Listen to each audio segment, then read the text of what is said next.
Hey, welcome to PM Talks, where we talk about all things project management. I am your host, Vicki Calaire, CEO and President of PM Council Incorporated. Thank you for joining us tonight. We would like to discuss with you tonight the top 5 skills of a successful project manager. Are you interested in becoming a project manager, or do you currently work as a project manager? Either way, there are some necessary essential skills that you must possess.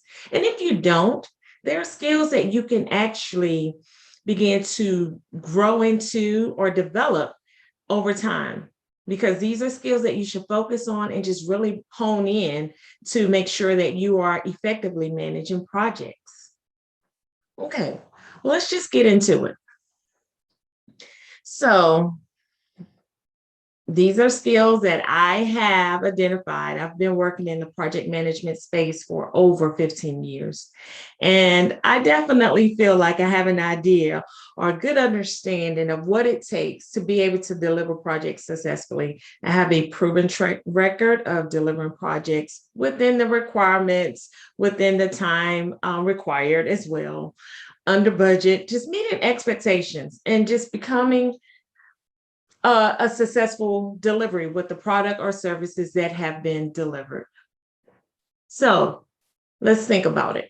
The first skill that is absolutely essential, crucial to your project success will be communication. Let me tell you why. Communication is that vessel, it's that vehicle to ensure all who touch, who are interested, who are invested in your project, they know what's going on.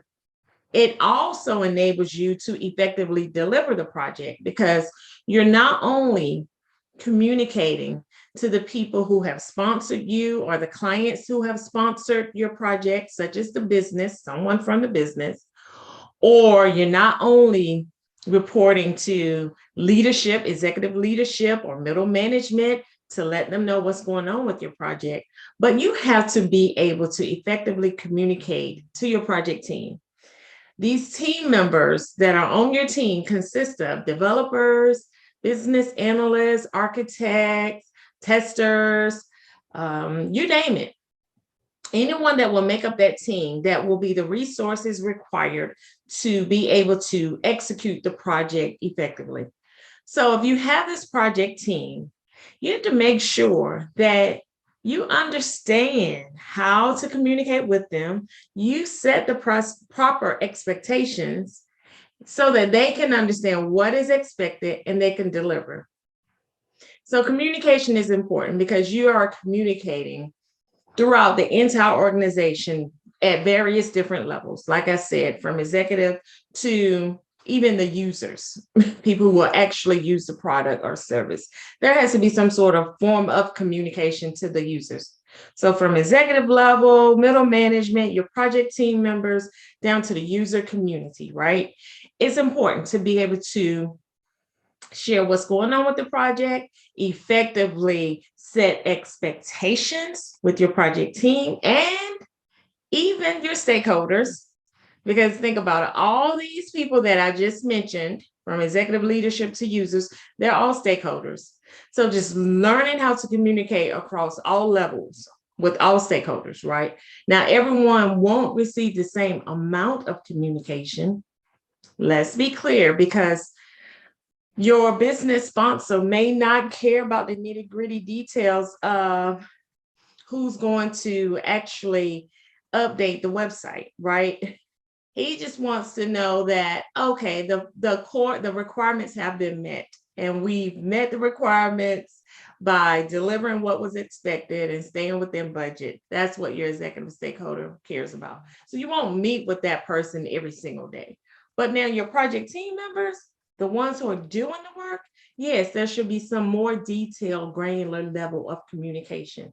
And you have to understand how to communicate at these different levels and understand what those communication needs are.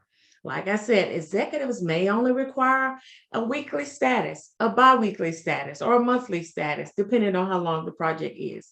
So they want some sort of high-level update. But your project team members, you will definitely have to speak with them, communicate with them based on their communication styles, and you as a project manager will help determine those styles by meeting with your project team, working with them, understanding how to work effectively with each one of your team members, right? And that requires communication. So you set those expectations on the type of communication that will be shared throughout your different stakeholders. Once those expectations are set, you will have to also follow up. That's a part of communication as well. Follow up is very important because, yes, not only have you set the expectations, especially with your project team, and identified these are the requirements, these are the goals, or these are the goals, objectives, these are the requirements, these are the specific tasks to help us deliver these requirements. So now that you've done that and you've identified who's doing what, and you've also identified when this work will get done for each of those tasks to meet the requirements, you now have to make sure that that work gets done, which means you have to follow up, which is another part of communication. Okay, so we set out to do this. Now, as an effective project manager with effective communication skills, you will follow up and say, hey, where do we stand with that? That's where you can establish maybe some weekly check-ins to receive status updates from your project team. Or there may be an issue that came about. And so follow up is essential to make sure, hey, whatever happened, what's going on with this? So again, setting the proper expectations regarding how you communicate, regarding the goals and objectives of the project, regarding the work that's to be done, just anything about the project, right? And then enforcing effective follow-up is important. Now, another key component to communication is the reporting. So like I was saying before, with executive leadership and management, you may not have to speak with them directly in your weekly meetings, bi-weekly meetings, but you may have to just provide reports. And the reports can be available or made available to anyone who would like to know what's going on with your project. So what you would do with those reports, you will actually make sure you highlight just successes, the timeline, the activities that were just completed, the upcoming activities, whatever is really necessary, any risk or issues that may be about, you want to highlight that information and report that information out to whoever requires it. So it is important, again, to really understand the communication needs of all of your stakeholders, so that if your executive leadership wants just weekly status reports, you have to make sure you report that information out in the format that is expected of you, the project manager. So enough about communication. I just want to say, in a nutshell, communication is very important when driving a project. And if you want to successfully deliver the project, yes, communicate effectively by setting the proper expectations, by having adequate and sufficient follow-up, and making sure that you report throughout your project. And then, of course, as you're setting the expectations, you're actually communicating on a regular basis, whatever that looks like. And whatever that follow-up looks like, you're actually doing these key components that consist of, or that make up, the communication skill. And then not only does this apply verbally, so going back to reporting, it is also necessary in a written format. So communicate effectively. And I would say you can't over communicate, because the more they hear it, the less they will say, I didn't receive that. And as the messenger, whether you're communicating what your business sponsor would like to see, or if you're communicating to your project team about expectation, as the messenger, you have to make sure the message is received, right? So whatever message you're trying to deliver, you are accountable for that message as the project manager. So just make sure you set the proper expectations, communicate effectively by doing that, as well as follow up and adequate and sufficient reporting, and just making sure you understand those different channels of communication by understanding what their communication needs are and delivering those needs, and also making sure that whatever message you're delivering, that message is received. Okay, so the next key skill for project management will be leadership. So now that you know how to communicate, knowing that you have to address your different stakeholders and setting the proper expectations, goals, objectives, understanding what those needs are for each of those individuals or stakeholders, and then communicating accordingly. Not only do you have to do that, but you have to lead in a way that you are providing the motivation to your team. You're setting the example of doing good work, having a can do, say do attitude, meaning I can do it. And if I say that I will do it, I will do it. And also just making sure you motivate your team and constantly drive your team in a way that they are getting the work done, not drive them in the ground, but drive them to be motivated to complete their tasks effectively and to help you successfully deliver the project, because you're all in it together. So a great way to exemplify leadership skills to me is to lead by example. So the work that you expect your team members to do, or whatever you expect anyone to do, you have to actually set forth that type of example. And a lot of times you have to sometimes be the servant and not feel like you're cracking the whip, even though you are cracking the whip, but have a humble attitude about that cracking the whip, because you are responsible for that project. So you want to be the leader, you want to motivate your team, and you want to make sure you are leading by example. By this is what I expect the team members to do, I also should be setting those same standards as well. Okay, so we talked about communication, leadership. Next key skill would be planning.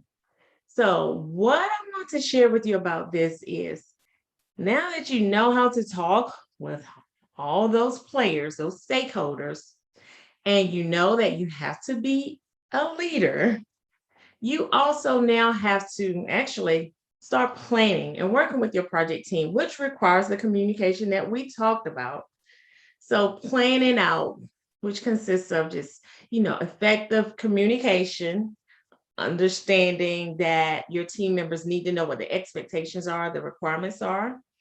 And planning also consists of effective organization, getting things organized, getting the requirements organized in chunks, in deliverables, so that you can break down those deliverables into tasks and understand what it will take to get those tasks completed and when you can complete those tasks.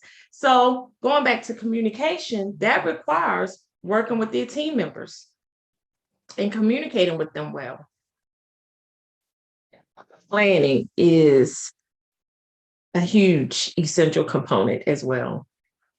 And why I say that is because you want to make sure you have a good, solid plan in place in order for your project team to execute well.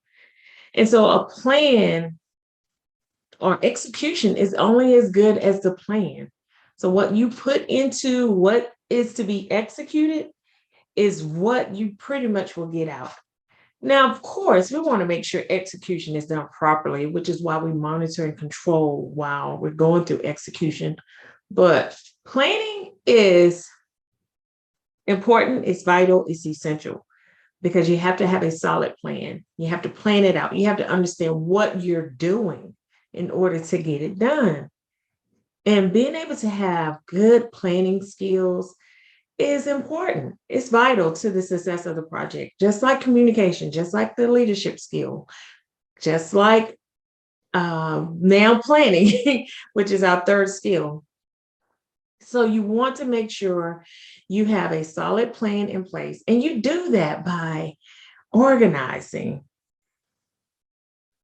And that starts with understanding what the requirements are, breaking those requirements up into deliverables, like sorting them out into deliverables. Like these are the chunks of work. These requirements make up the chunk, the core deliverables that need to be delivered. And then because the requirements can get very detailed and functional and technical. So in order to really understand the work that is needed, then you begin to summarize those requirements they roll up into major deliverables. Then once you have the major deliverables, then you can break down the actual work to be done. And let's not confuse, okay, all right, so you're building up the requirements to a deliverable, but to break them down, because it's not that in a sense. It's because the requirements doesn't necessarily mean the actual actions or tasks you will take to meet that requirement. The requirement is saying, okay, I need a system that is based in the cloud that will enable me to develop AI software or features, right? So that's the requirement. But all right, so we know, okay, we need to actually develop or understand what software it will require to even have that type of functionality. All right, figure out that cloud software. And now the work to be done is to, yes, one, figure out the cloud software, two, figure out, okay, what do we need in order to implement that software? Three, make sure we figure out, okay, how are we going to implement that? What type of testing is required? And any other necessary activities that will be essential in order to make sure those requirements that I mentioned early on are met. Sorry, that was a long about example, but you get my point. It's a requirement, or you may have a requirement that says, just make sure the website has a high performance that it can allow for traffic of up to 100,000 visitors per day. That's a requirement.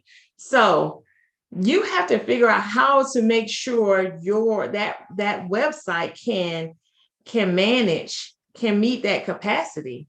And then so you will take the necessary steps in order to develop a website that way, to figure out, well, what type of software that I need, what type of specifications do I need to develop this website in order to make sure I allow for that capacity.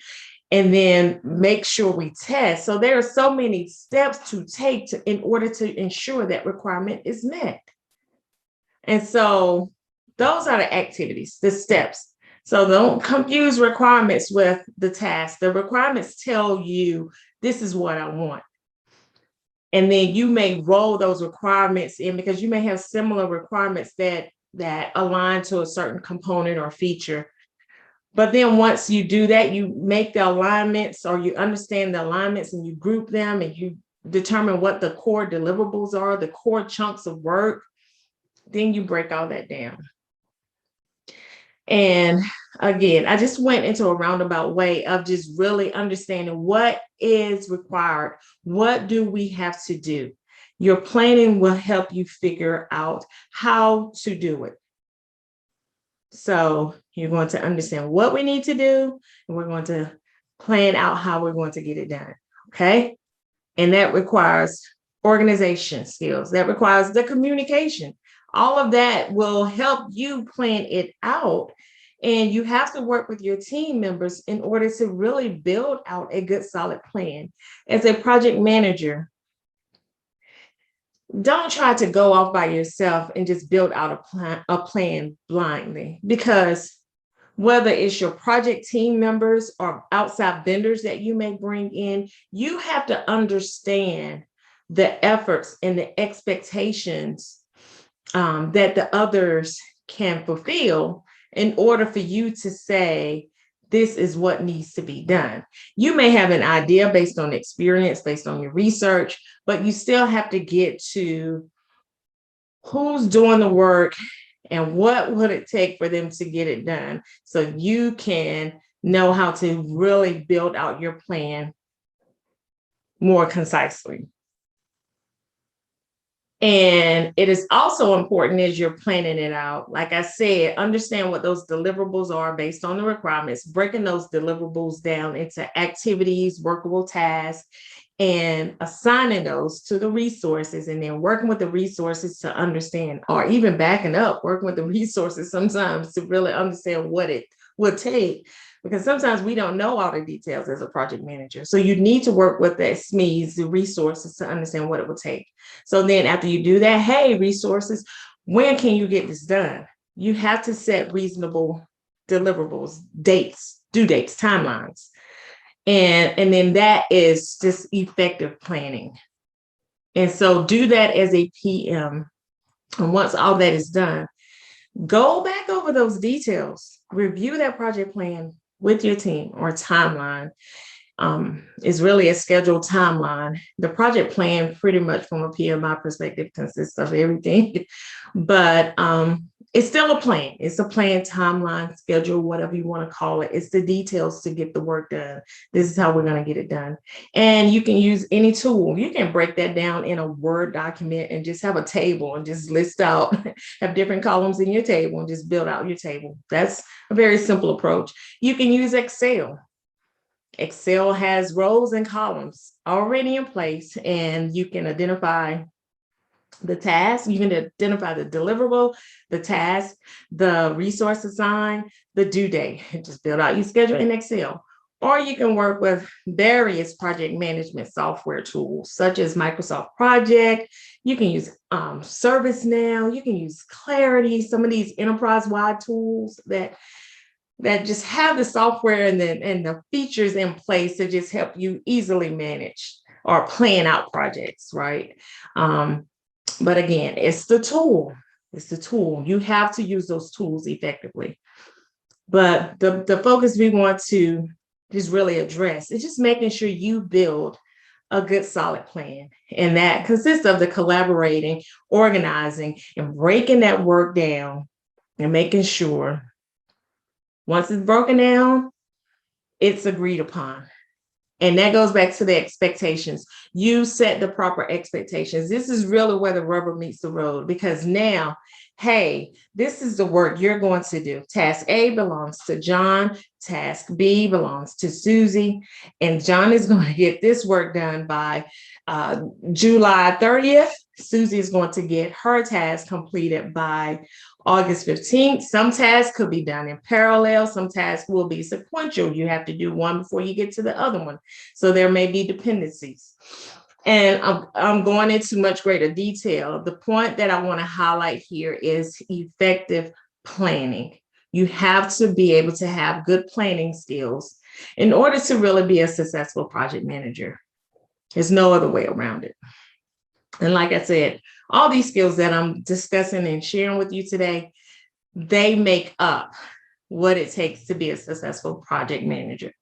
So it's best to, if you're lacking in the area, just really try to continue to practice and hone in. So we talked about communication, we talked about leadership skill, we just talked about planning. And let me wrap up planning again. Your execution, the work that is going to get done, is only as good as the plan to do it. So you have to plan it out and then execute. Now we can go into other discussions about how quickly you execute.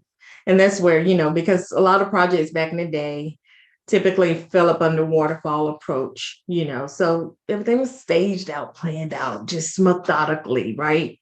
But now many companies are adopting the agile methodology, which is quicker to market, much sooner. So we want to deliver much quicker. But this still consists of planning. If we want to get into agile, this consists of sprint planning, which means this is the work that we're going to do within this sprint. It's just increments of delivering work. But again, it goes back to planning still, whether you're going to take a long time, which I don't advise that, but you take a good amount of time to you take time to make sure you are building a solid plan, right?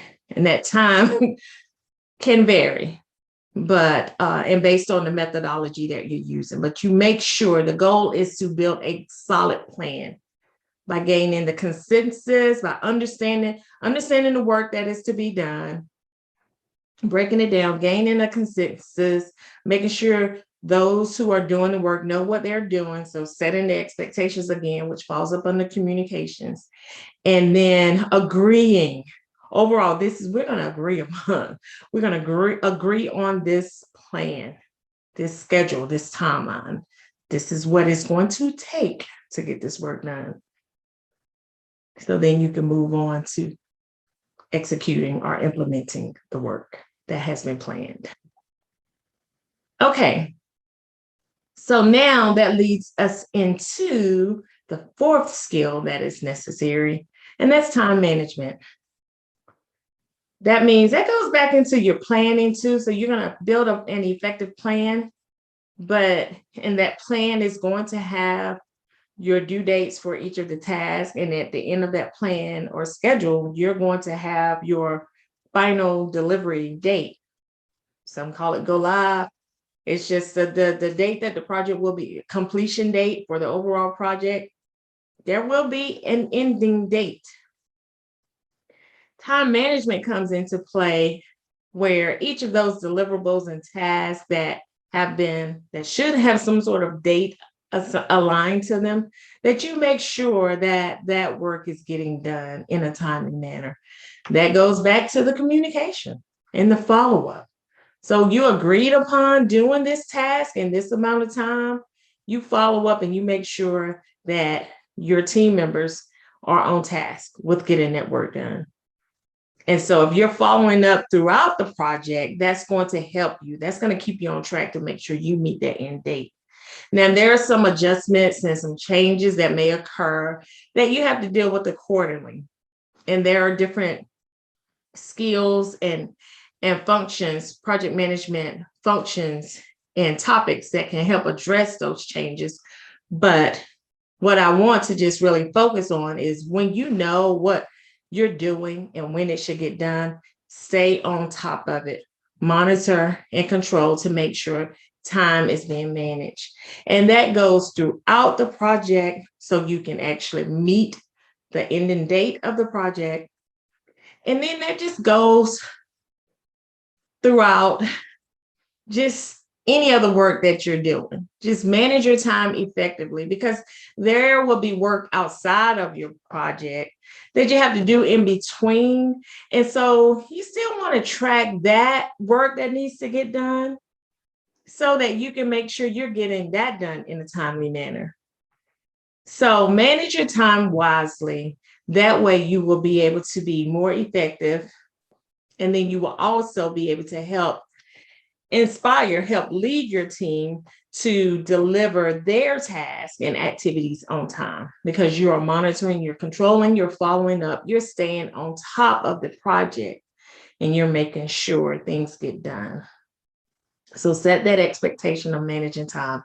But going back to leadership skills, we have to manage that within our own space and our own other deliverables, because you could have a project over here, you could have a project over there. So you still have to manage time, and you have to have this time management within the project and interrelated with the different types of projects that you're working on, and just overall with all the work that you're doing. So you have to be able to juggle, flex, and manage that time. Know what you're doing, know when you're trying to get it done, and move accordingly. Okay. And so that leads us to our last skill, last but not least, because there's certainly a ton of other skills that are beneficial to just managing projects and being a project manager. But what I want to share with you tonight is the skill of problem solving. Because after you've communicated and you've exemplified leadership skills, just good leadership, you've actually did the proper planning. You're actually managing the time effectively. Then bam, boom, boom. The wrong servers were ordered. You have an issue.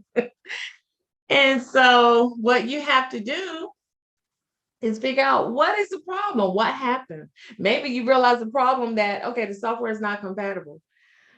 And so, okay, we have a problem on our hands. Okay, now you have to get to the root core. Why is the software not compatible? Like, we went through this, we planned this out, and somehow somebody ordered the wrong servers. Stuff happens, mistakes happen. And so you have to get to, now we know, okay, this is why the software isn't compatible. We've ordered the incorrect server.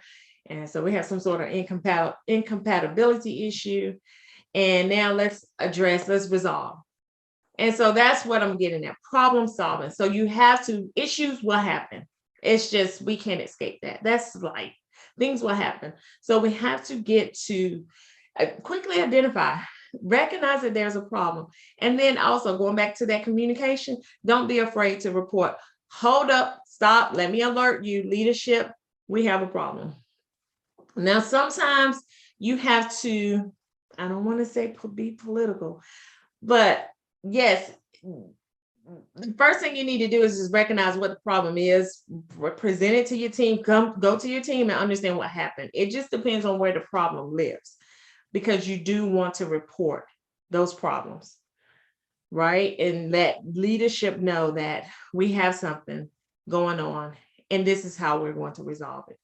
And sometimes when you report, because you may need to escalate to get further assistance, it may be a problem when you need more money because you know it's a problem, and in order to resolve it, you need more money. So you have to go to leadership.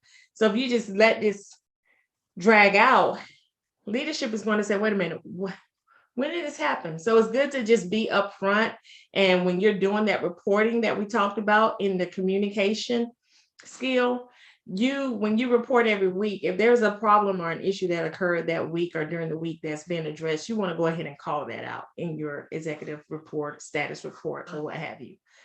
But getting back to the art of problem solving, it is all about just really recognizing, acknowledging, yes, there is a problem here. And then getting your hands dirty to figure out what is the problem, what happened. And so that means get to the core, not to point fingers, but to get to the core of what is the problem, so you can determine how to address it and resolve it. Okay?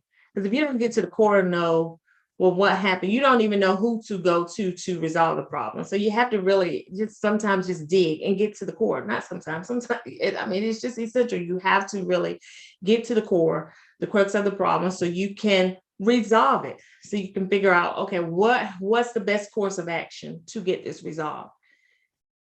So it requires some understanding, some digging. It may not be you directly, but you have to direct that process as a project manager. Okay, there's something going on with the developers, or going back to that problem that I brought up.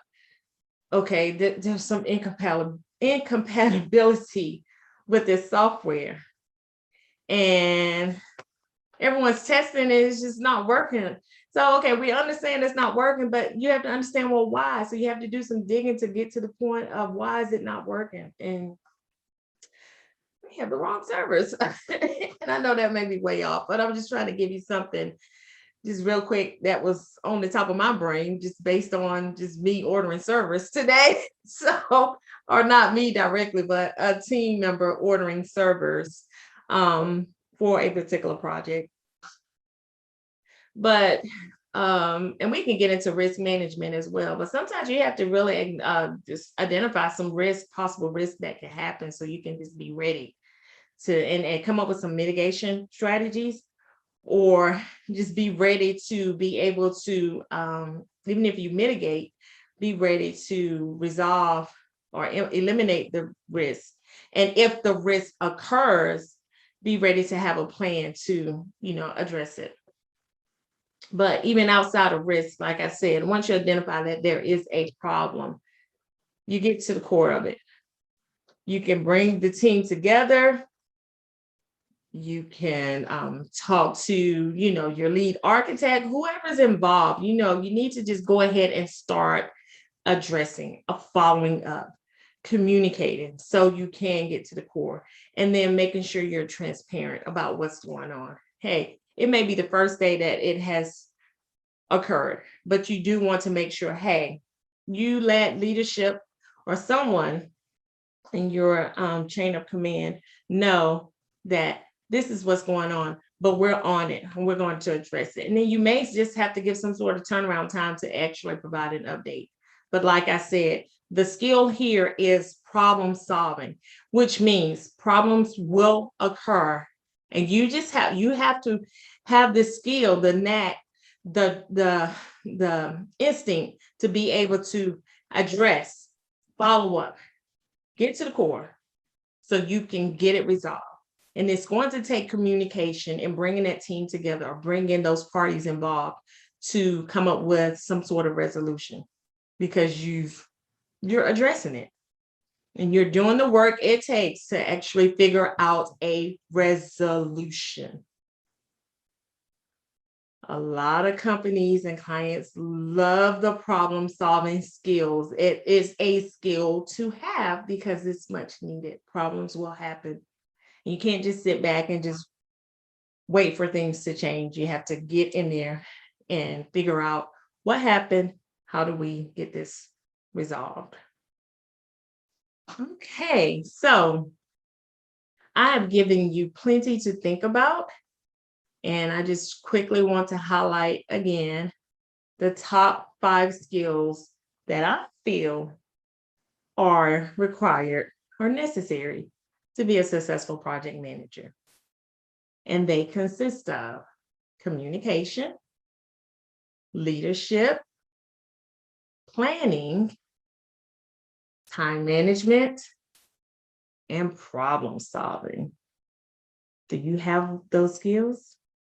Are you ready to just really develop those skills? It's okay, but know that they are really important to the success of a project.